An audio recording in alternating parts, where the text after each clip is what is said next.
Presque 3 semaines de grève à la Paire Apurade. La direction a transmis hier au syndicat un nouveau projet de protocole d'accord.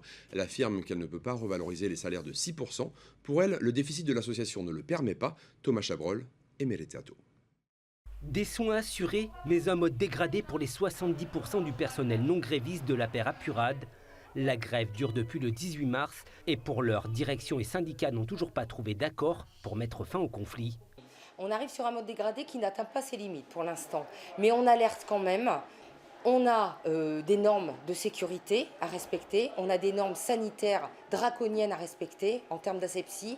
Donc on arrive à trouver des prestataires qui sont formés par les non-grévistes voilà, pour maintenir un niveau de qualité et de sécurité optimal. La CSTPFO annonce avoir averti le président du pays sur la situation de la prise en charge des patients. Le syndicat compte également écrire au haut-commissaire de la République, car la logistique et l'hygiène ne seraient plus assurées, selon son secrétaire général. S'ils avouent que le mode est dégradé, c'est qu'ils risquent d'avoir un pépin, et donc ça va vraiment se dégrader. Mardi, une rencontre avait eu lieu entre direction et syndicats pour discuter du principal point de revendication, la revalorisation des salaires les plus bas, sans succès. Face aux médias, ce matin, la direction rappelle que les finances de l'association ne le permettent pas. La Paire Apurade affirme avoir accumulé plus de 150 millions de francs de déficit ces dernières années. En revanche, la direction s'engage à revoir la situation de l'ensemble des salariés avant le 31 octobre, si les finances le permettent. Nous avons proposé aux grévistes, s'ils le souhaitent, sur les 2 premières semaines de grève, de rattraper leurs heures et ainsi ils auront l'intégralité de leur salaire.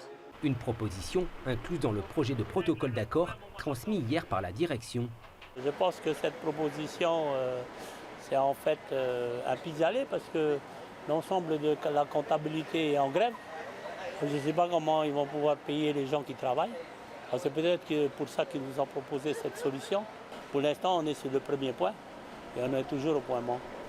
Selon la direction, il sera difficile de résorber le déficit de l'année 2025.